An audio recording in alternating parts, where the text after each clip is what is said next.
Good morning के morning. आप सबका स्वागत है हमारे पहले टॉक शो में, जिसमें कि आज हम बात करेंगे एग्रीकल्चर प्रोडक्ट्स के बारे में। हम सारे जानते हैं कि भारत एक कृषि प्रधान देश है। हमारी अर्थव्यवस्था में, हमारी इकोनॉमी में कृषि का एक बहुत बड़ा योगदान है। हम सब ने सुना है जय जवान जय किसान। जवान हमारे देश की सीमा की रक्षा करते हैं और किसान हमारा पेट भरते हैं। तो आज के इस प्रोग्राम को शुरू करने से पहले मैं सबसे निवेदन करूंगा कि हम एक बार अपने जवानों और अपने किसानों के लिए जोरदार तालियां बजाएं। फिर हम ये भी जानते हैं कि जैसे जैसे भारत की जनसंख्या बढ़ी है, जैसे जैसे भारत की पॉपुलेशन इंक्रीज हुई है, वैसे वैसे किसानों के ऊपर एक बहुत बड़ा दबाव भी आया है। दबाव दो तरीके से आया है। पहला तो उनके ऊपर प्रेशर है, स्ट्रेस है कि वो कम जमीन से ज्यादा पैदावार दें, क्योंकि जनसंख्या बढ़ने के कारण पेट बढ़ते बढ़ते गए, लेकिन खेती योग्य जमीन लगातार कम होती जा रही है। तो पहला जो प्रेशर है किसानों के ऊपर वो ये है कि कैसे वो कम जमीन से ज्यादा पैदावार निकाले। और दूसरा बहुत बड़ा प्रेशर ये भी है कि कैसे वो अपना जीवन यापन सही तरीके से करें, क्योंकि हम ये जानते हैं कि बहुत सारे किसान सही तरीके से अपना सर ऊंचा करके अपना जीवन यापन इस समय नहीं कर पा रहे। लाल बहादुर शास्त्री जी ने कहा था जय जवान जय किसान, और वाजपेयी जी ने कहा था जय जवान जय किसान और जय विज्ञान। हमें यह भी मालूम है कि बिना विज्ञान का इस्तेमाल किए, बिना विज्ञान को खेती बाड़ी में लाए, हम किसानों का जीवन पहले से बेहतर नहीं कर सकते। तो आज के इस वार्तालाप में, आज के इस कॉन्वर्सेशन में, आज के इस टॉक में हमने एक ऐसी पर्सनालिटी को इनवाइट किया है जो कि हमें बताएंगे मोदी केयर की जो एग्रीकल्चर रेंज है उसके पीछे की विज्ञान, उसके पीछे का साइंस क्या है। और नेचुरली जब हम जानते हैं कि अगर हमारे किसान उस विज्ञान का इस्तेमाल करना शुरू कर दें तो ना कि वो समृद्ध होंगे, लेकिन हमारा पूरा भारत पहले से ज्यादा समृद्ध हो सकता है। तो बिना कुछ समय खर्च किए मैं बुलाना चाहूंगा हमारे बीच में हमारे आज के बहुत ही स्पेशल गेस्ट। इनका नाम है doctor Amit Tripathi ji. Doctor Amit Tripathi ji Indo Life super speciality divisions के हेड हैं, पैन इंडिया के हेड हैं। इंडो लाइफ सुपर स्पेशलिटी एक डिवीजन है इंडोफिल इंडस्ट्रीज की, जो कि ऑफ कोर्स एक के मोदी ग्रुप ऑफ इंडस्ट्रीज की एक कंपनी है।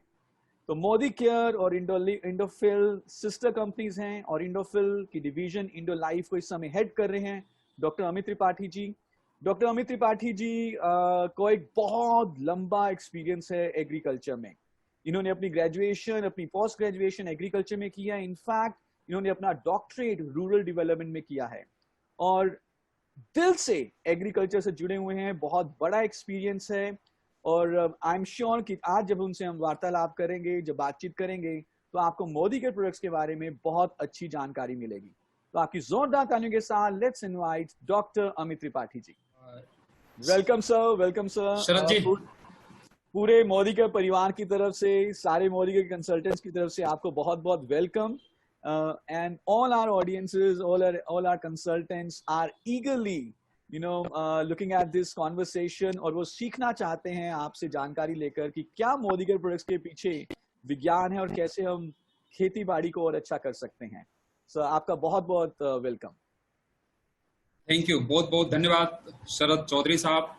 पूरी के मोदी ग्रुप की सारे हमारे जो कंसल्टेंट्स और जो पूरे डिफरेंट वैल्यू चेन पे लगे हुए सारे हमारे भाई हैं भारत के एक कोने कोने से, आप सब लोगों का मेरा सादर नमन, सादर वंदन। और आज निश्चित रूप से जैसा शरद चौधरी साहब कह रहे थे, आज हम आपके साथ कुछ विज्ञान परक बातें जो कृषि की तन्मयता के साथ जोड़ करके और कैसे समृद्धि का प्रतीक बनाएंगे, उन पर हम आज आपके साथ बात करेंगे। Very nice sir. तो सर इससे पहले कि हम थोड़ा सा विज्ञान की बात करें और हमारे कृषि उत्पादों के बारे में बात करें, सर पहले मैं थोड़ा आपसे आपके बारे में जानना चाहूंगा, बिकॉज हमारे जितने भी इस समय सुनने वाले हैं, देखने वाले हैं, उन्होंने आपकी पहले भी ट्रेनिंग्स अटेंड की हैं। सब हम काफी समय से एक दूसरे को जानते हैं और जब भी हमारी बातचीत हुई है कृषि के ऊपर, एग्रीकल्चर के ऊपर, आप मतलब बहुत ही पैशन के साथ बात करते हैं। तो सर ये कैसे आपका इंटरेस्ट कैसे आया एग्रीकल्चर में, और कब ये फील्ड जो एग्रीकल्चर की फील्ड है कैसे आपका पैशन बना, सर इसके बारे में थोड़ा सा पहले बताएं, फिर उसके बाद ऑफ कोर्स हम अपने प्रोडक्ट के बारे में बात करेंगे। अपने दिल के करीब का सवाल पूछ दिया शरद साहब। बेसिकली एग्रीकल्चर को हम ये मानते हैं कि एग्रीकल्चर कुदरत का घर है, जी, प्रकृति भगवान का घर है, जी, और कुदरत के पास अगर हम सब लोग नहीं जा सकते तो कुदरत को अपने पास लाने का अगर कोई एक असीम प्रयास हो सकता है, अथक प्रयास हो सकता है, तो वो है एग्रीकल्चर। एब्सोल्युटली, एग्रीकल्चर पे ही एक बड़े साइंटिस्ट, बड़े फिलोसफर थे मिस्टर माइकल पोलन।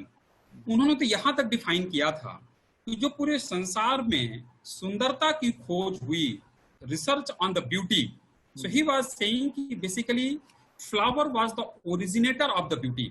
उन्होंने कहा Okay. पुष्प जो होता है, फूल जो होता है, वहां से ही ब्यूटी की कॉन्सेप्ट की शुरुआत हुई। तो एग्रीकल्चर तो वो चीज है। सेकंड एस्पेक्ट ये कि बेसिकली जब मैं एग्रीकल्चर एजुकेशन पर आया, graduation, post graduation, doctorate, then फिर post doctorate MBA from the Stanford US, हमने ये चीजों को पाया कि basically agriculture is my passion and business is my profession. तो जब मैं प्रोफेशन और पैशन दोनों को एक लिंक पे जोड़ के देखता हूँ, तो डेफिनेटली जैसा आपने कहा कि मैं रोमांचित होता हूँ शरद जी, इतना एक्साइट होता हूँ हमेशा। और मुझे ये लगता है कि हमारे पूरे देश की इकोनॉमी का बैकबोन कृषि है। जिस देश की 65% 70% आबादी डायरेक्ट या इनडायरेक्ट रूप से आज भी खेती पर आधारित हो, उस देश की संपन्नता का आगे क्या कहना। जितना भी चाहे हम आगे इसको एक्सप्लोर करके, साइंटिफिक मैकेनिज्म को ड्रेसअप करके और ट्रेडिशनल एग्रीकल्चर के साथ अगर कनेक्ट करते हैं, प्रोडक्टिविटी कहीं से कहीं जा सकती है। और वापस जो एक सॉन्ग था कि मेरे देश की धरती सोना उगले उगले हीरे मोती, वो दिन दूर नहीं है शरद साहब, जिस तरीके से आज प्रोडक्टिविटी इनहेंसमेंट की बात सारे विज्ञान कर रहे हैं। यही एक वजह थी कि मेरा पैशन एग्रीकल्चर में आज भी बहुत है, और मैं हर दिन कुछ नया अपने ज्ञान पर जोड़ना चाहता हूं, इसलिए कि मैं आने वाले टाइम पर अपने किसान भाई, अपने कंसल्टेंट, जिन लोगों के पास तक मैं पहुंच सकूं, इस विज्ञान की भाषा को सरलीकरण करके उनकी लोकल भाषा में कैसे उनको समझा पाऊं और उनकी उन्नति में एक भागीदार बन सकूं, यही मेरे पैशन का राज है sir. Very nice, very nice. आपको सुन के हम भी बहुत एक्साइटेड हो जाते हैं, हमारा भी इंटरेस्ट एग्रीकल्चर की तरफ बढ़ जाता है, और बहुत अच्छा लगता है जब भी कोई व्यक्ति इतने जोश, इतने पैशन के साथ अपने प्रोफेशन में जब लगा होता है। Thank you so much for all your efforts and all your hard work sir into this field.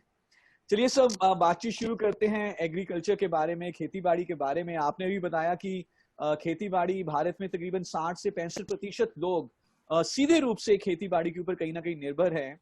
और इनफैक्ट जिस साल मॉनसून अच्छा होता है उस साल हमारा जीडीपी बहुत अच्छा होता है। जिस साल मॉनसून अच्छा नहीं होता उस साल हमारा जीडीपी भी इतना अच्छा ग्रो नहीं करता। तो एक जो हम बात शुरू से सुनते आए हैं कि बढ़िया यील्ड के लिए या बढ़िया पैदावार के लिए मॉनसून का अच्छा होना या पानी का अच्छा होना बहुत जरूरी है, जो कि वाकई में एक सच बात है। लेकिन सर सिर्फ मॉनसून ही शायद जरूरी नहीं है, इसके अलावा बहुत सारी चीजें और भी जरूरी होंगी। तो सिर्फ पानी, या अगर हम सिर्फ कृषि को छोड़ दें, या सिर्फ मॉनसून का अच्छा या ना अच्छा उसको छोड़ दें, इसके अलावा ऐसी कौन कौन सी दूसरी जरूरी चीजें हैं जिसके ऊपर हमारी पैदावार निर्भर करती है, उसके बारे में सर मैं चाहूंगा आप थोड़ा सा रोशनी डालें। जरूर जरूर जरूर शरद जी। बेसिकली एग्रीकल्चर एक ऐसा विषय है, एक ऐसा विज्ञान है कि जिस पे तीन मुख्य पार्ट या तीन मुख्य आयाम प्रमुख भूमिका अदा करते हैं टोटल उत्पादकता बढ़ाने पे। एक उनमें से होता है कि जो पौधे के बीज के अंदर छुपी हुई आनुवंशिक क्षमता होती है, एक पहला फैक्टर। दूसरा फैक्टर होता है जैविक तनाव, और तीसरा फैक्टर होता है अजैविक तनाव। अब अगर हम ये तीनों चीजों को देखें और तीनों चीजों को प्रॉपर मैनेज कर दिया जाए कि पौधे के जीन्स पे, उसके बीज पर उसकी अधिकतम आनुवंशिक क्षमता को एक्सप्लोर करने का मौका दिया जाए, कोई उसके पूरे जीवन पर कोई उसको बायोटिक स्ट्रेस ना आए, कोई जैविक तनाव ना आए, कोई अजैविक तनाव ना आए, तो आई कैन गारंटी कि पौधा 100% प्रोडक्टिव हो सकता है। लेकिन ये तीनों चीजों पर अगर हम कंट्रोल नहीं कर पाते तो उसी प्रपोर्शन पर उसकी उत्पादकता घटती जाती है। अब अगर हम बेसिक बातों पे जाएं शरद जी, तो जो पहला एक मुद्दा है कि पौधे के जीन्स के अंदर छुपी हुई आनुवंशिक क्षमता, माने उसकी अधिकतम उपज देने की क्षमता, वो ऑलरेडी उसका जेनेटिक कैरेक्टर होता है, उसका आनुवंशिकीय गुण होता है। बिल्कुल सही बात है। उस पे हम केवल ये है कि अगर हम इन्वायरमेंट बहुत फेवरेबल देंगे, बड़ा कंड्यूसिव इन्वायरमेंट देंगे, स्वास्थ्यप्रद और प्रेरणादायक इन्वायरमेंट पौधे को मिलेगा, उसके बीज जर्मिनेशन के टाइम से उसकी हार्वेस्टिंग तक, तो अपनी अधिकतम उपज की क्षमता तक जाएगा। लेकिन जैसे पौधे में को मतलब जैसे बीज को आप जमीन पर लगाते हैं, वहां से ही वो तनाव झेलना चालू कर देता है। अब सवाल ये आता है कि वो तनाव है क्या? क्या वो तनाव को हम पहचान पाते हैं? क्या उन तनावों को हम रोक सकते हैं या कम कर सकते हैं? तो निश्चित रूप से एक समय था शरद जी जब केवल लोग कहते थे कि एग्रीकल्चर प्रकृति का जुआ है। राइट। खेत में फसल के बीज बोने के बाद किसान केवल काटने जाने को तैयार होता था और उसके बीच में उसका कोई हस्तक्षेप नहीं होता जी। लेकिन जैसा आपने कहा कि हमारे पूर्व प्रधानमंत्री ने ये बात कह दी कि जय जवान, जय किसान, जय विज्ञान। आज वो विज्ञान के बदौलत हम सब लोग जो विज्ञान की पढ़ाई करते हैं, कृषि विज्ञान की, उसके बाद ऐसे चीजों को साइंस के साथ जोड़ कर लेकर के आए हैं कि हम ये कहते हैं कि हम उन जैविक तनावों को और अजैविक तनावों को बैलेंस करेंगे, मिनिमाइज करेंगे। अब हम बात करेंगे कि कैसे होता है। तो ये बात करने में 3 फैक्टर जो मैंने बताया, और जो तीनों का मैं परसेंटेज आपको बता दूं तो महत्वपूर्ण कौन सा फैक्टर कितना है, तो उस पर आप ये मान करके चलिए कि बेसिकली जो पौधे के अंदर छुपी हुई आनुवांशिक क्षमता है, उसका आधार होता है कि वो 24% तक की गारंटी देता है कि आपको पूरी यील्ड देगा। दूसरा होता है जो जैविक तनाव हैं, वो होते हैं कि जैविक तनाव जो है वो 11% तक का गारंटी देता है कि अगर आपने पूरा मैनेज किया तो 11% लॉसेस बचाएगा। लेकिन जो रेस्ट 65% है वो होते हैं एबायोटिक स्ट्रेस, जिनको हम कहते हैं अजैविक तनाव, जिनको हम महसूस कर सकते हैं लेकिन कई बार हम आंखों से नहीं देख सकते। हम हवा के झोंके को आंखों से नहीं देख सकते, हवा के झोंकों के दुष्प्रभाव को कि पेड़ गिर रहे हैं, तूफान आ रहा है, उसको हम देखते हैं। करेक्ट। तो ये है कि 65% अजैविक तनाव, 11% जैविक तनाव, और बाकी जो पार्ट बचता है वो होता है कि उसकी जो सहज क्षमता है, वो क्षमता के कारण उत्पादन है। तो अब ये तीनों फैक्टर हैं, और तीनों फैक्टर में अब आप ये समझिए शरद जी कि जो सबसे बड़ा फैक्टर है, जो सबसे ज्यादा भूमिका अदा करता है, वो होता है अजैविक तनाव। 65% हिस्सा पूरे पौधे की उत्पादकता का डिपेंड करता है केवल एक चीज पर, और वो है अजैविक तनाव। हमारे वैज्ञानिक ये बात पे पूरी जोर लगाते हैं। आदरणीय प्रधानमंत्री जी, जो भी वर्तमान प्रधानमंत्री जी, वहां से लेकर के पूरा तंत्र इस बात पर जोर लगाता है कि हम अजैविक तनाव को कैसे कम करें। और पौधे के उत्पादकता में आज अगर 65% अजैविक तनाव के कारण लॉस हो सकते हैं, तो अगर हम यहाँ पर कुछ भी करते हैं तो एक सिग्निफिकेंट इंक्रीज हमको मिल सकता है। बहुत बढ़िया सर, बहुत बढ़िया सर, आपने बहुत ही अच्छे तरीके से बताया। एक तो पौधे की अपना पोटेंशियल है, उसका जेनेटिक पोटेंशियल है कि वो कितना बड़ा या कितना अच्छा फल देगा, और इसके अलावा है एक तो बायोटिक स्ट्रेस, जैविक तनाव, और एक है एबायोटिक स्ट्रेस। और आपने ये भी बताया कि जो सबसे बड़ा जो अगर हम कहें कंट्रीब्यूटिंग फैक्टर है 65% तक, वो है हमारा एबायोटिक स्ट्रेस या अजैविक तनाव। ना अगर इसको कंट्रोल कर लिया जाए तो ऑफ कोर्स हम विज्ञान की मदद से इसको कंट्रोल कर सकते हैं और पैदावार को कई गुना बढ़ा सकते हैं। तो सर मैं आपसे जानना चाहूंगा, जो आपने अजैविक तनाव, एबायोटिक स्ट्रेस के बारे में बात करी, ये इसके कुछ एग्जाम्पल्स, ये किस तरह का होता है, ताकि हमारे सारे सुनने वालों को समझ में आए कि अजैविक तनाव के अगर आप कुछ उदाहरण दे सकें। आज तो मैं आपने इतना एक्साइट कर दिया शरद जी कि मैं बेसिकली मनुष्य के तनावों से पौधे के तनाव को जोड़ के लोगों को बताता हूँ। तो हमारे एक कंसल्टेंट जो हमारे भाई और बहन हैं, उनको ये पता चल पाएगा कि जब वो बात करेंगे हमारे किसान भाइयों से, तो उनको उनकी भाषा में समझा पाएंगे।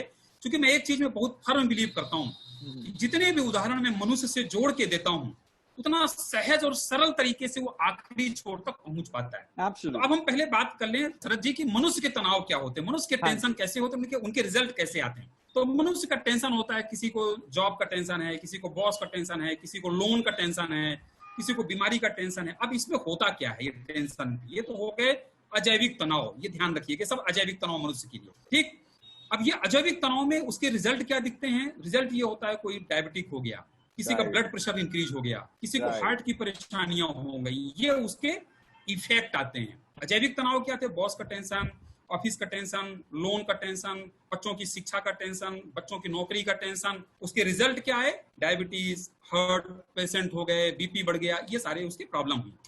अब अगर हम ये देखें, और अब मुझे अब ये बताने की जरूरत नहीं है कि इसके रिजल्ट और आगे क्या होंगे। अगर कोई आदमी डायबिटिक एक बार हो गया हार्ट का पेशेंट हो गया, तो अब आप ये सोचिए कि वो जैविक तनाव जो बुखार आया था मलेरिया की वजह से, वो ज्यादा कठिन था, ये जो टेंशन वाला जो तनाव है, जो टेंशन वाली बुखार है, ये ज्यादा कठिन है। इससे ज्यादा मेरे को अभी बताने की जरूरत नहीं, अपने बिल्कुल आप सही क्लियर बात, है। बिल्कुल सही अब बात। हम इसको लेके आते हैं शरद जी पौधों के जीवन पर।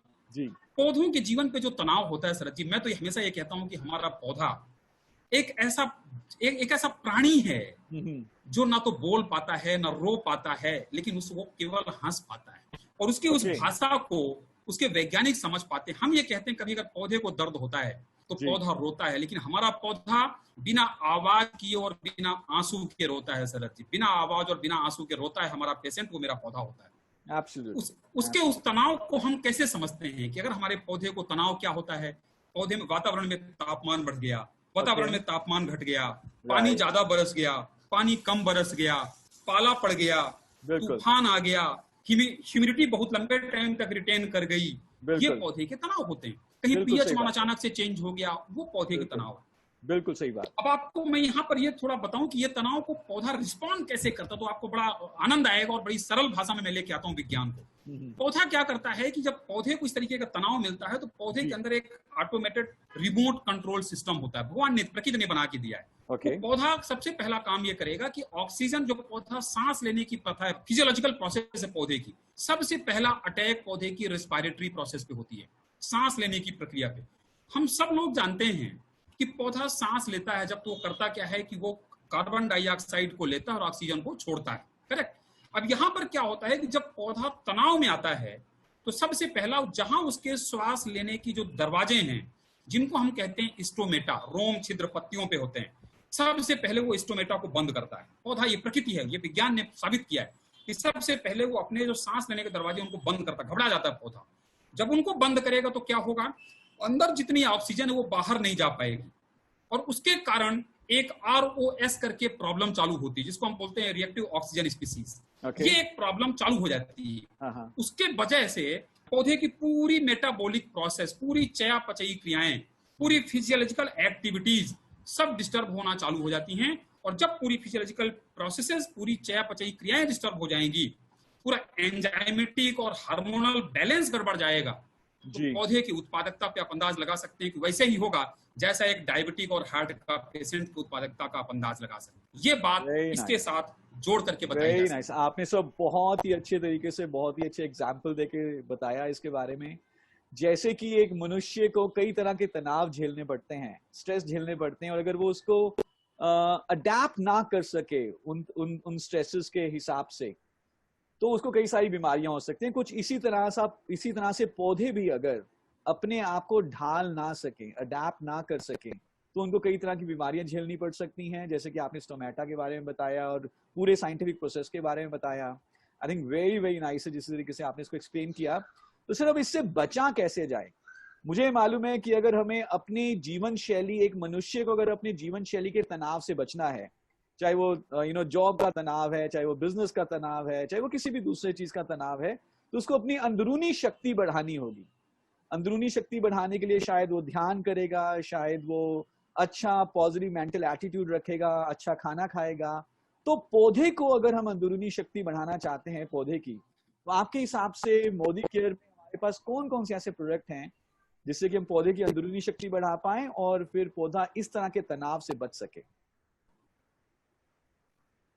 इस बात पे जाने के पहले एक 10 सेकंड्स में ये बात करना चाहूंगा शरद जी, कि बेसिकली जब हम ये बात करते हैं कि हम अंदर की ताकत को कैसे बढ़ाएं, तो अंदर की ताकत का और बाहर के वायुमंडल के जो बैक्टीरिया, वायरस, फंगस हैं, इनका भी एक नाता है।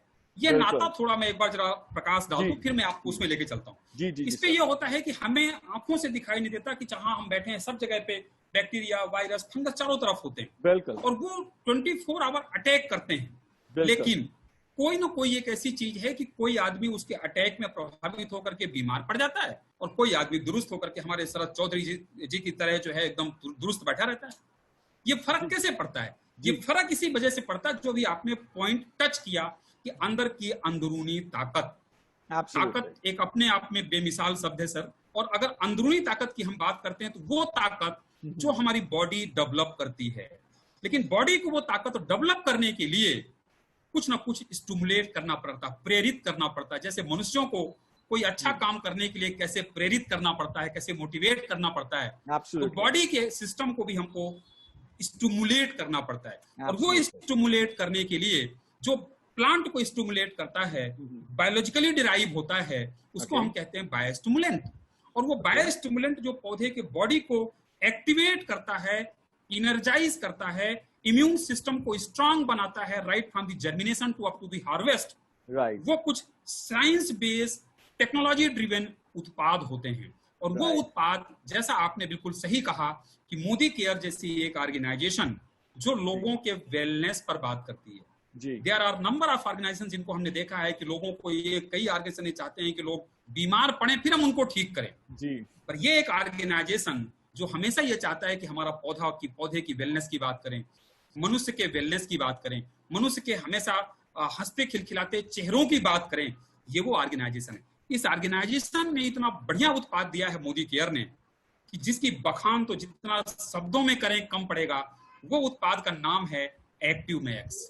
और ये पूरी जो अजैविक तनाव की हमने बात की, ये पूरी चेन को संतुलित करने वाला उत्पाद एक्टिव मैक्स है। आप अगला सवाल पूछेंगे, मुझे मालूम है शरद जी, उसके पहले मैं थोड़ा उसके शब्द पे बता दूं कि एक्टिव मैक्स बेसिकली दो शब्दों का मिश्रण है, एक्टिव प्लस मैक्स। मतलब ये कि ऐसा उत्पाद जो मैक्सिमाइज करता है। क्या मैक्सिमाइज करता है? एक्टिविटीज। कौन सी एक्टिविटीज?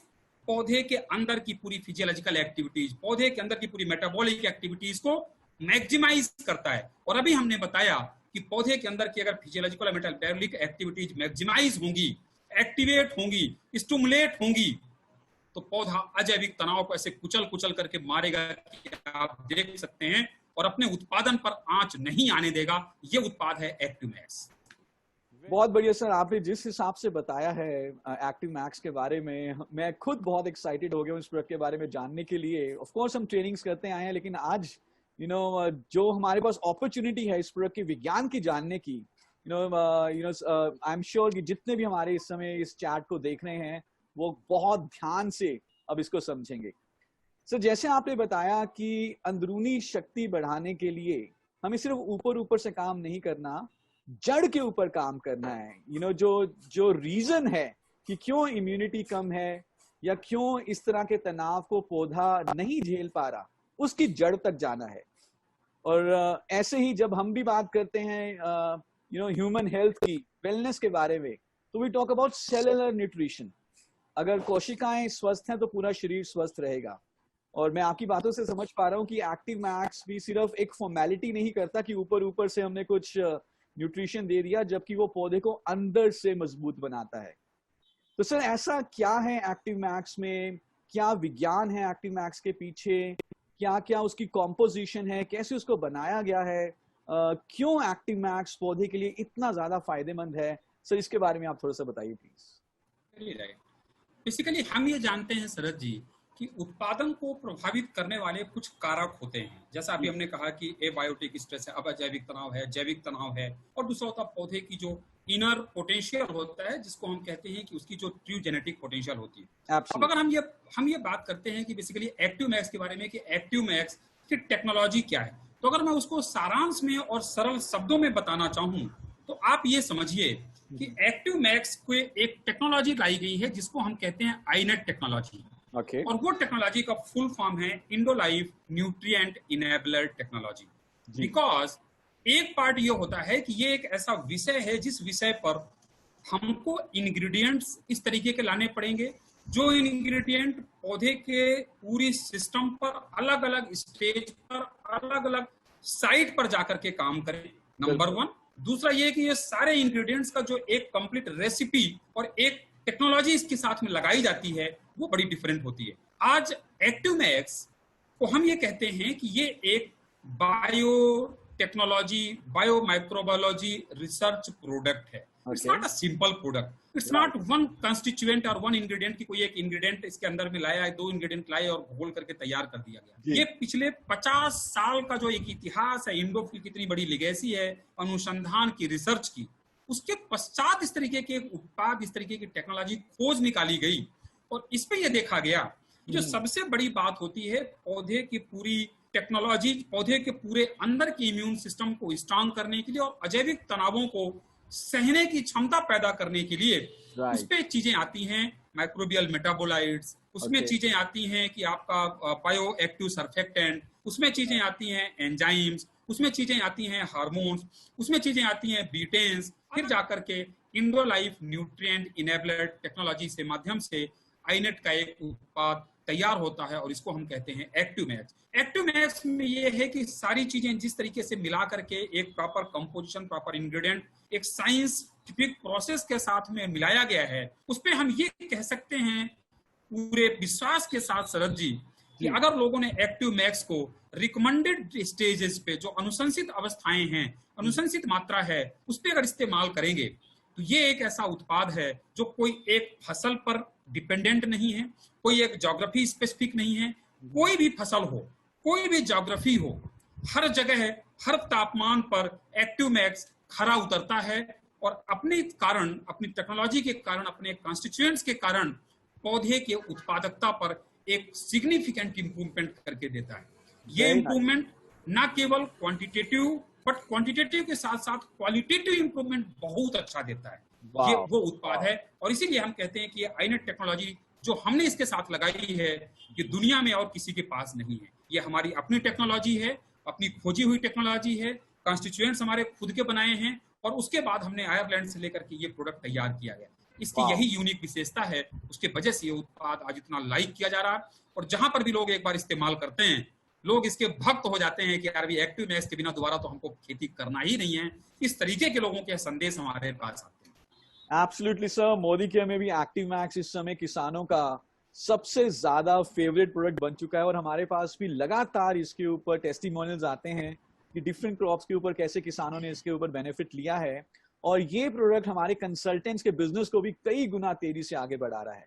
सर, आपने जो बात करी आईनेट टेक्नोलॉजी के बारे में, इंडोलाइफ न्यूट्रिएंट इनेबलर टेक्नोलॉजी, जैसे कि ऑफ कोर्स मैं नाम से भी समझ पा रहा हूँ, न्यूट्रिएंट इनेबलर टेक्नोलॉजी कहीं ना कहीं जो पौष्टिक तत्व उनको ये एनेबल कर देता है, पौधा उसको सही तरीके से इस्तेमाल कर सकता है और उसके बाद उसका विकास बहुत अच्छा होता है। तो सर इसमें एग्जैक्टली क्या क्या, अगर हम बात करें, आपने माइक्रोबियल मेटाबोलाइट्स की बात करी, आपने सीवीड एक्सट्रैक्ट्स की बात करी, बिटेन्स की बात करी, एग्जैक्टली क्या क्या इसमें जाता है? अगर हम इसके बारे में थोड़ा सा और डिटेल में बात कर सकें, किस तरह के मेटाबोलाइट्स हैं, किस तरह का सीवीड है और इसके अलावा क्या चीजें हैं सर? बहुत बढ़िया। जैसा इसका नाम है शरद जी कि बेसिकली इंडोलाइफ न्यूट्रिएंट इनेबलर टेक्नोलॉजी, पहला तो इसका नाम ही इसकी परिभाषा है। इसको हम इस तरीके से परिभाषित करते हैं कि जैसे अंग्रेजी में एक शब्द होता है एबीएल, एबल मतलब होता है काबिल या योग्य जी, इनेबल एबीएल इनेबल मतलब होता है काबिल होना और इनेबलर जब जोड़ देते हैं मतलब काबिल बनाना, योग्य बनाना। तो इंडोलाइफ न्यूट्रिएंट इनेबलर टेक्नोलॉजी का मतलब है कि ऐसी टेक्नोलॉजी, ऐसी तकनीकी जो न्यूट्रिएंट को काबिल बनाता है, न्यूट्रिएंट को इनेबल करता है। अब न्यूट्रिएंट को इनेबल कैसे करता है? न्यूट्रिएंट को इनेबल ये अलग अलग प्रोसेस के माध्यम से करता है और इस तरीके से करता है कि पौधा उसको प्रॉपर वे पे एब्जॉर्ब कर सके, ट्रांसलोकेट कर सके, मेटाबोलाइज कर सके और उसके बाद में एसिमिलेट कर सके पौधे के ब्लड में। पौधे का ब्लड का मतलब होता है कोशिका रस, जिसको हम कहते हैं साइटोप्लाज्म। तो वहां पर जाकर के एसिमिलेट हो सके, स्वांगीकरण हो सके, जिससे पौधे के एनर्जी में काम आ सके। ये टेक्नोलॉजी का नाम होता है आईनेट टेक्नोलॉजी। जरूरत क्यों पड़ी इस चीज की? जरूरत इसलिए पड़ती है शरद जी कि आज हम ये देखते हैं कि हमारे किसान भाई चारों तरफ पूरे हिंदुस्तान के एक जम्मू कश्मीर से कन्याकुमारी तक हम विजिट करते हैं, जाते हैं, लोगों के साथ बात करते हैं, लोगों के खेतों पे जाते हैं। हमने ये देखा है कि तरह तरह के महंगे से महंगे उत्पाद लोग किसान डालते हैं, लेकिन उन उत्पादों का हमारा आईसीआर जो भारतीय कृषि अनुसंधान परिषद है, उसका डाटा ये कहता है कि जितनी भी चीजें आप इस्तेमाल करते हैं पौधे की ग्रोथ बढ़ाने के लिए, पौधे की उत्पादकता बढ़ाने के लिए, उपज बढ़ाने के लिए, उसका 40 से 50% ही पौधा ले पाता है, बाकी पौधा ले नहीं पाता। तो सवाल ये आता है कि वो बाकी कहाँ जाता है? वो जब जाता है वो या तो इवापोरेट हो जाएगा, वाष्पीकरण हो जाएगा, अथवा इस तरीके के रूप में परिवर्तित हो जाएगा कि पौधा उसको उपयोग नहीं कर पाएगा। ये सारी चीजों को जो 50% वेस्ट जाता है, उसको पौधे को वापस किस तरीके की टेक्नोलॉजी के माध्यम से हम उपयोग करवा सकते हैं, वो काम आईनेट करता है। करता कैसे है वो मैं आपको बता दूं सर। जी सर। क्योंकि आईनेट को अगर मैं डिफाइन और दूसरे तरीके से करूं तो हम ये डिफाइन करते हैं कि 4 बेसिक बकेट ले लेते हैं 4 कंपोनेंट में। पहला बकेट हम ले लेते हैं इसका रॉ मटेरियल, जो हमारे उत्पाद का एक्टिव मैक्स में है वो रॉ मटेरियल किस तरीके से है, जो आईनेट की धारा को जोड़ने में मदद करता है। तो इसके अंदर हमने आईनेट में एक्टिव मैक्स में ऐसा कंटेंट एक लिया जिसको हम कहते हैं ओशनिक प्लांट, और वो हमने ऐसी जगह से मैं मंगवाता हूँ विदेशों से जहां कई बार 6 महीना अंधेरा 6 महीना प्रकाश रहता है। राइट। जब 6 महीना प्रकाश रहता है उस समय पर पौधा प्रकाश संश्लेषण की क्रिया से भोजन बनाता है। राइट। पौधे के अंदर इतना इंटेलिजेंस होता है शरद जी कि पौधे को यह पता होता है कि 6 महीना जब अंधेरा होगा तब हम भोजन नहीं बना पाएंगे, पर उस समय भोजन तो लगेगा पौधे को। तो उस समय पहले जो 6 महीना भोजन बनाता है इतना ज्यादा बना करके स्टोर कर लेता है, और जब 6 महीना प्रकाश के बाद अंधेरा आने का टाइम होता है, कई वैज्ञानिक हमारे जाते हैं वहां से हार्वेस्ट करके लाते हैं, और वो जो पूरा स्टोर हाउस होता है न्यूट्रिएंट का उसको हम प्रोसेस करके फिर रॉ मटेरियल अपने लिए तैयार करते हैं एक्टिव मैक्स के लिए। आप सोचिए कितना बड़ा इंटेलिजेंस है पौधे का सर। और जो ये रॉ मटेरियल है, सॉरी मैं आपको इंटरप्ट कर रहा हूँ, जो ये रॉ मटेरियल है ओशनिक प्लांट्स की आपने बात करी, so this is organic. I am sure जहाँ पे ये ओशन से हम ये निकाल के लाते हैं वहां तक दूर दूर तक आबादी नहीं है, दूर दूर तक केमिकल सिंथेटिक्स कुछ भी ऐसा नहीं होता। Correct correct correct. ये ऑर्गेनिक सर्टिफाइड भी है सर, OMRI जो एक इंटरनेशनल इंस्टीट्यूट है उससे सर्टिफाइड भी है हमारा ये ओशनिक प्लांट। फिर इसके बाद जब हम उसको लेकर के आते हैं फिर हम रिसर्च बैक्टीरिया उसके अंदर में और कई चीजें मिक्स करते हैं, फिर फर्मेंटेशन की प्रोसेस से गुजारते हैं, और उसके बाद में माइक्रोबियल मेटाबोलाइट निकालते हैं। हमें ये पता होता है कि कौन सा बैक्टीरिया किस तरीके के मेटाबोलाइट्स देगा, कौन से टेम्परेचर पे, कौन से क्लाइमेट क्रिएट करने पर, और वो मेटाबोलाइट प्लांट के सिस्टम को कहां पर हिट करेगा, पॉजिटिवली कहां हिट करेगा। ये पूरी कंप्लीट स्टडी हमारे अनुसंधान केंद्र मुंबई में जो हमारा R&D सेंटर है वहां पर की जाती है, और वो करने के बाद में हमारे वैज्ञानिकों ने फार्मुलेशन की एक्सपर्टीज उनके पास है, तो इसको पूरा एक चेन पर पिरो करके और एक रेसिपी तैयार करते हैं, और उस रेसिपी के माध्यम से फिर आईनेट का उत्पाद एक्टिव मैक्स बनता है सर। क्या बात है सर, ये हुई ना सर विज्ञान की बात। आई एम श्योर अब जब ऐसा उत्पाद जब यूज करेंगे अपने फसलों के ऊपर तो फायदे मिलने तो निश्चित हैं sir. Brilliant sir, absolutely brilliant. तो जब किसान इसको इस्तेमाल करते हैं फसलों के ऊपर तो उनके वो क्या क्या फायदे एक्सपेक्ट कर सकते हैं? जैसे आपने क्वांटिटेटिव बेनिफिट्स की बात करी, क्वालिटेटिव बेनिफिट्स की बात करी, तो किस तरह का बेनिफिट वो एक्सपेक्ट कर सकते हैं अपने फसलों के ऊपर? Very good. इसमें सर जी ये है कि जैसा जब भी वो पौधे पे इस्तेमाल करेंगे तो उनको ये मान करके चलना है कि वो 24 घंटे से 48 घंटे के अंदर पौधे के सिस्टम पे जाकर के काम करना चालू कर देगा। हर आयाम को जगाएगा, क्योंकि वो उसका काम ही है कि प्रेरित करना। वो पौधे को जाकर के पूरी मेटाबॉलिक प्रोसेस, उसके रेस्पिरेशन को ठीक करेगा, उसके ऑस्मोसिस को ठीक करेगा, उसके डाइजेशन को ठीक करेगा, उसकी फोटोसिंथेसिस को ठीक करेगा, उसकी पूरी प्रोसेसेस को, फिजियोलॉजिकल प्रोसेसेस को ठीक करेगा, और उसके उपरांत वो असर ये देखेंगे कि पौधा अगर जर्मिनेशन स्टेज पर है, जहां पर लोगों ने इस्तेमाल किया सीड में, तो जर्मिनेशन परसेंटेज बढ़ जाएंगे। पौधे का जो उसका पौध निकलेगा, उसका विग्रोसिटी, ओजस्विता, जिस तरीके की बॉडी लैंग्वेज मैं बता रहा हूं, ऐसे ही वो पौधे का छोटा सा नन्हा सा पौध अपनी बॉडी लैंग्वेज बताता है कि मैं कितना ओजस्वी हूं, कितना विग्रस हूं, और ये विग्रोसिटी हमारी जो है वो है केवल एक्टिव मैक्स के बदौलत। फिर जब पौधा और बड़ा होता है तो उसके अंदर में नंबर ऑफ ब्रांचेस निकलती हैं, जिसको हम कहते हैं कनसे फूटना, या धान या बाकी सीरियल क्रॉप पे बोलते हैं नंबर ऑफ टिलर्स निकलना, तो कनखे ज्यादा निकलेंगे। फिर उसके बाद में अगली स्टेज में और आएंगे तो देखेंगे कि जब वो प्री फ्लावरिंग स्टेज आती है तो कैसे ब्लूमिंग स्टेज आती है, पौधे के अंदर में कैसे पेनिकल्स निकलना चालू होते हैं, और पौधा पूरा complete full of flower. Full of flower का मतलब यह है कि जितनी उसकी जेनेटिक पोटेंशियल है, अगर उसकी जेनेटिक पोटेंशियल एक ब्रांच की 10 फ्लावर देने की है तो 10 के 10 फ्लावर एक्टिव मैक्स निकलवाने में मदद करेगा। 10 के 10 फ्लावर पर, उतने में ही छोड़ेगा नहीं शरद जी। उसके बाद वो उसके साथ कंधे से कंधा मिलाकर के खड़ा होगा और ये कहेगा कि एक भी फ्लावर को गिरने नहीं दूंगा। अरे वाह। और एक एक फ्लावर पे फल लेकर के आएगा। करेक्ट। और उसके बाद जब वो एक एक फ्लावर पर फल आएगा, फिर वो फल अपनी पूरी मैच्योरिटी तक जाएगा। इस तरीके से पूरी सिस्टम को ठीक करके और एक अच्छा मैक्सिमम उत्पादन एक्टिव मैक्स दे पाएगा।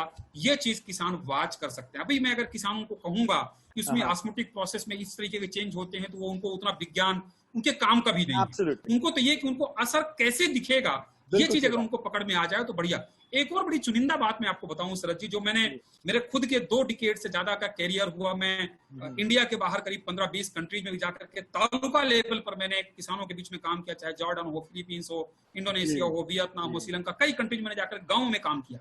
जी। और मैंने ये समझा बारीकी से हाँ। कि कई ऐसे उत्पाद होते हैं बाजारों पे, मैं कभी किसी का नाम नहीं लेना चाहता, लेकिन कई चीजें ऐसी होंगी कि जिनको आपने डाला तो टिलर्स बढ़ाएंगे पौधे में, कंसे बढ़ाए, ओके। लेकिन किसान को ये समझना जरूरी है कि केवल टिलर बढ़ाने से नहीं, प्रोडक्टिव टिलर बढ़ाना इंपॉर्टेंट है। अगर बिल्कुल। आपके पौधे में 8 कंसों की जगह पे 12 कंसे आ गए, लेकिन आपके 12 कंसों में से केवल 6 कंसों में बालियां निकल रही, तो आप ये मानिए कि आपकी जो उत्पादक टिलर की संख्या है वो 6 है, 12 नहीं है। हमारा उत्पाद का ये है, हमने ये अनुसंधानों में पाया है, हम अपने जो इंटरनल डेमोन्स्ट्रेशंस लगवाए उनपे हमने पाया कि अगर नॉर्मल वे पे 8 टिलर्स आते हैं, तो जहां पर आपने एक्टिव मैक्स इस्तेमाल किया वहां पर 12 तो टोटल टिलर निकलेंगे, लेकिन आपके ईयर बियरिंग टिलर होंगे जिनमें बालियां निकलेंगी वो 8 वाले 10 होंगे। और अगर एक एक पौधे पे 2-2 टिलर्स ज्यादा होंगे, 2-2 बालियां ज्यादा होंगी, तो 1 एकड़ पर आप निकाल सकते हैं क्या फर्क लेकर के आएगा सर। बिल्कुल सही बात है सर। यही हमारी इस बातचीत का उद्देश्य भी था कि कैसे कम जमीन से ज्यादा हम पैदावार लें और कैसे किसानों की और अच्छे उनको हम जीवन प्रदान कर सकें। और जो आपने बताया कि जिस भी स्टेज पे हम एक्टिव मैक्स को यूज करेंगे, बेसिकली उसी स्टेज में हमें बेनिफिट्स दिखने शुरू हो जाएंगे। और हमें ये मालूम है कि पौधे की जो डिमांड है या जो पौधे की मांग है वो हर स्टेज पे डिफरेंट होती है। तो अगर मैं ये कहूं कि एक्टिव मैक्स को मालूम है पौधे की मांग, तो वो कहना गलत नहीं होगा, क्योंकि उसकी मांग को पूरा कर रहा है एक्टिव मैक्स। मतलब ये तो हमारा दिल की शब्द आपने ले लिया शरद जी। हम तो कई बार ये बात कहते हैं, हम और आप जब आपस में बात करते हैं और कई बड़े वेबिनार में भी, कि हम समझें पौधों की मांग। और यहाँ पर हम का मतलब ना शरद चौधरी ना doctor Amit Tripathi active max, हम समझें पौधों की मांग एक्टिव। इतना इंटेलिजेंट प्रोडक्ट बनाया है शरद जी, इतना ब्रिलियंट प्रोडक्ट बनाया है कि पौधे की पूरी मांग को समझे और उसके हिसाब से रिस्पॉन्ड करे। एकदम परफेक्ट वर्ड है। तो सर इसको इस्तेमाल कैसे करना है? आई एम श्योर किसानों को कोई बहुत ज्यादा लेबर या एफर्ट या टाइम या पैसा इसको इस्तेमाल करने पे नहीं लगाना पड़ेगा, इसको इस्तेमाल करना बहुत आसान होगा। इसको इस्तेमाल कैसे करना है एक्टिव मैक्स को? इसको इस्तेमाल करने के लिए सबसे बड़ी चीज ये है कि अलग अलग स्टेजेस पर लोग इस्तेमाल करते हैं। तो हम ये कहते हैं जैसे 3 स्टेजेस होती हैं। एक होता है कि वेजिटेटिव ग्रोथ की स्टेज पर, दूसरा होता है जब वो फ्लावर आते हैं फ्लावर इनिशिएशन पे, और तीसरा होता है फ्रूट सेटिंग की स्टेज पर। 3 स्टेज पर इसको हम रिकमेंड करते हैं। अब अगर हम देखें कि लोग, तो ये 3 स्टेजेस होती है रिकमेंड करने के लिए। अब अगर आप आगे पूछेंगे कि नहीं कैसे करते हैं, तो फिर हम और अगले प्रोसेस में आ जाएंगे। बट अगर मेथड की बात कर दें तो मैं आपको बता दूं कि बीज उपचार पे भी लोग इस्तेमाल करते हैं। रूट का मतलब बीज उपचार में सीड की कोटिंग करते हैं, सीड को डिप करते हैं, रूट को डिप करते हैं, और बाकी फिर अगले स्टेजेस में फिर उसको फोलियर स्प्रेस करते हैं लोग। सो बेसिकली इसको स्प्रे करना है। जब आपने वेजिटेटिव की बात करी या फ्लावरिंग और फ्रूटिंग की बात करी, सो किस मात्रा में कैसे इसको स्प्रे करना है सर, एक बार हम अपने किसानों भाइयों को बता देते हैं। इस पे ये है सर कि जो वेजिटेटिव स्टेज है और जो प्री फ्लावरिंग स्टेज है, पूरी स्टेज में 1 ml प्रति लीटर ऑफ वाटर, बहुत बढ़िया, 1 मिलीलीटर दवाई 1 लीटर वाटर की मात्रा के हिसाब से उसका सांद्र बना लें और उसके बाद उसको स्प्रे करना है। तो यानी कि दूसरा जी तो किसानों के पास एक नॉर्मल 15 लीटर का एक टैंक रहता है जो वो अपनी पीठ पे टांगते हैं और स्प्रे करते हैं। तो उस 15 लीटर में टैंक में पानी के साथ 15 ml एक्टिव मैक्स मिलाना और नॉर्मल तरीके से स्प्रे करते हैं। एक छोटा सा सुझाव मेरा होगा शरद जी कि अगर लोग ये करें कि अगर लोगों को ये है कि 15 लीटर के टैंक में मिलाना है, तो एक छोटा सा मग्घा ले लें या डब्बा ले लें, उसमें थोड़ा पानी ले लें करीब 250 ml, और उसमें 15 ml ये एक्टिव मैक्स को मिला लें। उसका मास्टर सोल्यूशन बन जाएगा। और उसके बाद में मास्टर सोल्यूशन बनाने के बाद में पहले वो अपने स्प्रेयर टैंक में थोड़ा पानी भर लें, फिर थोड़ा ये डाल दें, फिर थोड़ा पानी भर लें, फिर थोड़ा डाल दें, फिर पूरा पानी भर के पूरा डाल दें और एक लकड़ी से उसको हिला दें। उसके बाद आप चमत्कार इसका देखिए। Very nice. सो वेजिटेटिव यानी कि जब पौधे की ग्रोथ शुरू हुई है, प्री फ्लावरिंग जब फूल निकलने शुरू होने वाले हैं, और फिर उसके बाद जब फल निकलने शुरू हो रहे हैं, और फल निकलते हुए क्योंकि अब हमें पैदावार मिल रही है, तो उस समय इसको 1 ml इस्तेमाल करना है या 2 ml 1 लीटर पानी? फल की अवस्था में जब फ्रूट स्टेज होता है तब 2 ml पर लीटर वाटर। 2 ml बिल्कुल, क्योंकि उस समय मांग ज्यादा होगी। मांग ज्यादा होता है क्योंकि वो कई बार हम सब लोग तो बात करते हैं, सब समझते ही हैं कि बेसिकली जब पौधे के अंदर में मतलब फ्रूटिंग स्टेज जब चालू होती है, मतलब उसकी प्रेगनेंसी स्टेज होती है, उस टाइम पर उसकी जो न्यूट्रिशनल रिक्वायरमेंट है, जितना अच्छा खुराक हम देंगे उतना अच्छा हम उत्पादन और उपज की कल्पना कर सकते हैं। इनफैक्ट हमारे पास कई सारे टेस्टिमोनियल्स भी आए हैं कि जब इन्होंने फ्रूट सेटिंग स्टेज में एक्टिव मैक्स का स्प्रे किया है, तो नॉर्मली जो पहले फल टूट कर गिर जाते थे, अभी पका नहीं हुआ फल और पहले ही गिर गया, पकने से पहले गिर गया, तो ऐसा दिखने में बहुत कम आया। जो फल है वो टहनी पे ही रहता है, टूट के गिरता नहीं है। तो ये एक बहुत बड़ा जो एक बेनिफिट किसानों को देखने में मिला है एक्टिव मैक्स का इस्तेमाल करने के बाद। ये पॉइंट जो कि आपने रेज कर दिया सर जी, तो मुझे 1 मिनट और अलाउ कर दीजिए, मैं थोड़ा इसमें बात कर लूं कि जो फूल झड़ते और जो फल झड़ते हैं, उसकी जो फिजियोलॉजिकल प्रोसेस है वो मैं थोड़ा सा हाईलाइट कर दूं सर, कि बेसिकली एक लेयर बनती है जिसको हम कहते हैं एब्सिशन लेयर। मतलब वो जो डंठल होता है, डंठल बीच में से एक एब्सिशन लेयर बनती है और उसके बाद वो डंठल वहां से अलग होता है, वो फूल या फल झड़ जाते हैं। उसके पीछे के जो कारण होता है वो कई बार न्यूट्रिशनल डिफिशियंसीज भी होती हैं, हार्मोनल इंपैक्ट होते हैं, वो ठीक होता है। एक्टिव मैक्स अगर हम इस्तेमाल करते हैं तो उससे बहुत लार्जर स्केल पर बेनिफिट मिलता है और वो प्रॉब्लम नहीं आ पाती है। Very nice, very nice. और सर सीड ट्रीटमेंट के लिए इसे कैसे इस्तेमाल करना है, फॉर सीड कोटिंग या सीड डिपिंग या रूट इसके लिए 3 तरीके होते हैं सर। एक होता है जिसको हम कहते हैं सीड ट्रीटमेंट, उसके लिए हम ये कहते हैं कि 2 से 3 मिलीलीटर एक्टिव मैक्स को ले लें 1 लीटर पानी में और उसको घोल बना लें और बीज को उसके अंदर में सोक कर दें। सोक करने के बाद उसको बाहर निकालें, थोड़ा सा हल्का सा छांव में सुखा दें और उसकी बोनी करते हैं। ये होता है सीड ट्रीटमेंट। दूसरा होता है सीड कोटिंग करते हैं। सीड कोटिंग के लिए हम क्या करते हैं कि 2 से 3 मिलीलीटर जो ये है अपना एक्टिव मैक्स है, उसको इक्वल क्वांटिटी ऑफ वाटर में लेकर के 1 केजी बीज में, 1 केजी सीड में हल्के हाथों से, जैसे मतलब ग्लव्स हाथ में पहन करके, और ऐसे उसको मिक्स कर दें प्रॉपर वे पे, अथवा ऐसे मिक्स कर दें, अथवा कोई बड़ा पॉलीथीन का पैकेट ले लें या तो बड़ा भगोना ले लें, उसमें ये दवाई को ऐसा डाल के और उसको ऊपर नीचे ऐसा कर दें तो पूरी तरह से उस सीड की कोटिंग हो जाती है। और तीसरा मेथड होता है रूट डिपिंग। रूट डिपिंग में हम ये कहते हैं कि 2 से 3% का सोल्यूशन बनाते हैं एक्टिव मैक्स का, और जो सीडलिंग होती है, जो पौध होता है, उसको हम उसकी रूट्स को उसके अंदर में 4 से 5 मिनट तक डिप करके रखते हैं और उसके बाद उसको ट्रांसप्लांट कर देते हैं। जैसे पेडी में हमने देखा है, हमारे पास बहुत अच्छे इसके परफॉर्मेंस हमने देखे हैं रूट डिपिंग के पेडी में। पेडी में लोग सीड ट्रीटमेंट भी करते हैं, जहां पर लोग डायरेक्ट सोइंग करते हैं, लेकिन जहां पर ट्रांसप्लांटेशन करते हैं वहां पर लोग रूट डिपिंग बहुत इंपॉर्टेंट तरीके से लोग करते हैं, भूलते नहीं। मैं कई बार इसमें उदाहरण देता हूं शरद जी, कि जैसे अगर हम अपने घर से किसी को विदा करते हैं तो हम उसको कितने स्वागत सत्कार और कितने आओ भगत के साथ विदा करते हैं अपने घर के बच्चों को। उस तरीके से ये है कि हमारा जो नर्सरी में 21 डेज हमारे साथ बिताया हुआ हमारा पौध होता है धान का, जी, उसको जब हम वहां से उखाड़ करके और दूसरे मुख्य खेत पर ट्रांसफर करते हैं तो एक तरीके से यही है, उसको हम मायके से ससुराल भेजते हैं। और उस टाइम पर उसको अगर हम प्रॉपर वे पे ट्रीट करके देते हैं, कि अगर हम उसको प्रॉपर पोषक तत्वों के साथ भरपूर करके देंगे, कि जब वो अपनी नई जगह पे जाकर के ट्रांसप्लांट होगा तो उसकी जो रूट्स का इस्टेब्लिशमेंट है वो बहुत जल्दी प्रॉपर वे पे खड़ा हो जाएगा, प्रॉपर वे पे सेकेंडरी टर्सरी रूट्स इस्टेब्लिश हो जाएंगी जल्दी से जल्दी। तो पौधे में जो ट्रांसप्लांटेशन जर्क लगता है, ट्रांसप्लांटेशन शॉक लगता है, जिसको हम कहते हैं कई बार कि पौधे को बुखार आता है 10 दिन तक, वो कम हो जाता है। 2 दिन 3-4 दिन के अंदर में पौधा अपने आप रिस्टैंड हो जाता है और पौधा आगे बढ़ जाता है। सर आपने बहुत ही अच्छा, बहुत ही भावनात्मक एग्जाम्पल ये दिया है, क्योंकि एक किसान के लिए उसके पौधे उसके बच्चों से कम नहीं होते। और जब एक नर्सरी से वो पैडी को एक मेन फील्ड में ट्रांसप्लांट कर रहा है तो किसान चाहेगा कि उसकी जो पैडी वो ट्रांसप्लांट कर रहा है वो मजबूत हो और वो उसको वो शौक या वो जर्क ना लगे। Very nice, very nice.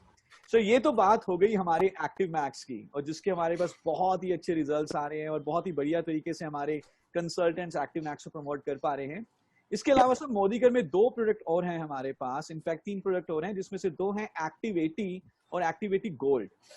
एक्टिव-80 और एक्टिव-80 गोल्ड ये सर्फैक्टेंट्स हैं, बायोडिग्रेडेबल हैं। एक्टिव-80 सिंथेटिक सर्फैक्टेंट है, एक्टिव-80 गोल्ड वेजिटेबल से डिराइव्ड सर्फैक्टेंट है।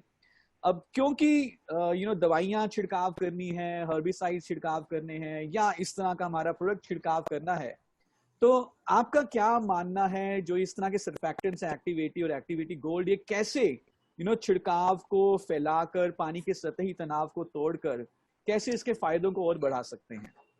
बहुत बढ़िया, ये बहुत इंपॉर्टेंट है इस तरीके की चीजों को समझना और समझाना और इस्तेमाल करना। सर मैं ये कहता हूं, मैं एक्टिव मैक्स के बारे में मैंने इतनी बात की, एक्टिव मैक्स मैं कहता हूं चमत्कारी उत्पाद है, लेकिन चमत्कार तो तब करेगा जब प्रॉपर वे पे पौधे के सिस्टम के अंदर पहुंच पाएगा। अब सवाल ये है कि पौधे के पत्ती पे आपने एक्टिव मैक्स का स्प्रे किया सर, लेकिन अगर एक्टिव मैक्स को स्प्रे करने के टाइम पर आपने एक्टिव-80 गोल्ड उसके साथ मिलाया तो उसके कारण उसका सरफेस टेंशन ब्रेक करेगा पृष्ठ तनाव ब्रेक करेगा। एक बूंद एक्टिव मैक्स की पड़ेगी तो तुरंत वो ज्यादा से ज्यादा पत्ती की सतह पर फैल जाएगा, ज्यादा से ज्यादा पत्ती की सतह पर फैलेगा तो ज्यादा से ज्यादा सरफेस एरिया मिलेगा अंदर जाने के लिए पौधे के।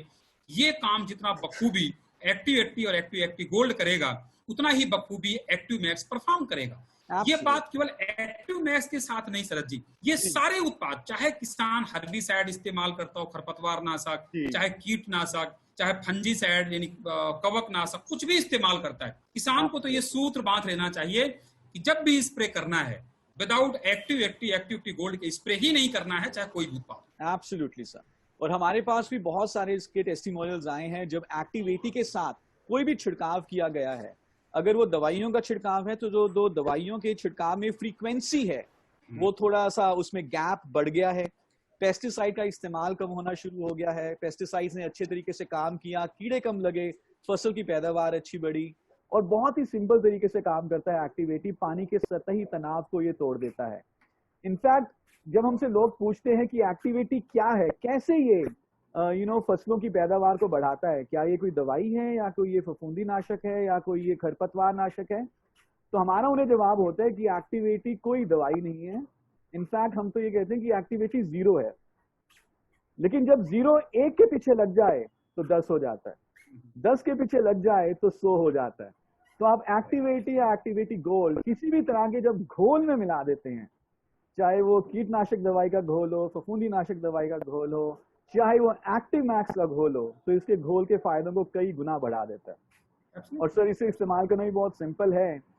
15 लीटर का घोल तैयार किया एक्टिव मैक्स का, जिसमें 15 लीटर एक्टिव मैक्स डाला और उसमें 5 ml एक्टिव 80 गोल्ड डाल दीजिए, या कोई भी दवाई का घोल तैयार किया 5 ml एक्टिव 80 या एक्टिव 80 गोल्ड डाल दीजिए और उसका छिड़काव करें। तो सर ये कई सारे प्रोडक्ट्स मोदी केयर लेकर आया है और आपका बहुत बहुत धन्यवाद। आपकी देख रेख में, आपकी छत्र छाया में, आपकी गाइडेंस में एक्टिव मैक्स बनाया गया, और जब से एक्टिव मैक्स हमारे मोदी केयर की रेंज में आया है तब से पूरी मोदी केयर की एग्री रेंज कई गुना तेजी से आगे बढ़ी है। तो सर सवाल आज के लिए तो यहाँ पर खत्म हो रहे हैं, लेकिन मुझे मालूम है कि हमारे कंसल्टेंट्स के और भी कई सवाल होंगे और भी मन में जिज्ञासा होगी। तो अगर आपकी आज्ञा हो हम आपको एक बार दोबारा बुलाना चाहेंगे और इस बार हम अपने कंसल्टेंट से लाइव सवाल जवाब भी थोड़ा करेंगे और आपको कष्ट देंगे दोबारा। और इसी आशा के साथ कि सर आज की जो ये टॉक रही, हमारे कंसल्टेंट्स इसको देख रहे हैं और बहुत फायदा लेंगे। हम बहुत जल्दी दोबारा मिलेंगे sir. And over to you for any closing remarks for our consultants. इतना ही है शरद जी कि जो मैं हर बार कहता हूँ, एक 2 पंक्तियों के साथ में सारांशित करता हूँ। खेत हल खलिहान की पूजा जहाँ होती, खेत हल खलिहान की पूजा जहाँ होती, बीज मोती के मटीली अंगुलियां बोती, बीज मोती के मटीली अंगुलियां बोती, प्रार्थना है प्रभु उन घरों पर भी हो सुखों की छांव, प्रार्थना है प्रभु उन घरों पर भी हो सुखों की छांव, उन खेतों पर भी पड़े एक्टिव मैक्स के पांव, एक्टिव मैक्स के पांव। ये मेरी लास्ट पंक्तियां हैं और इसी के साथ मैं ये आपको बहुत बहुत धन्यवाद देना चाहता हूं शरद जी कि बेसिकली मैं तो बहुत पैशनेट हूं। मैं हमेशा ये बात कहता हूं कि I love agriculture, I live with agriculture. मैं बिना एग्रीकल्चर के सो नहीं सकता, जग नहीं सकता, खा नहीं सकता, पी नहीं सकता। मुझे इतना पैशन है एग्रीकल्चर, क्योंकि अब मैं एग्रीकल्चर को मनुष्य के साथ जोड़ करके उस लाइफ में देखते हैं और मुझे बहुत अच्छा लगता है। बहुत बहुत धन्यवाद शरद जी, आपके माध्यम से आपके सारे कंसल्टेंट और पूरी मोदी केयर टीम को बहुत बहुत धन्यवाद। Thank you sir, thank you so much for your time. Thank you so much, thank you.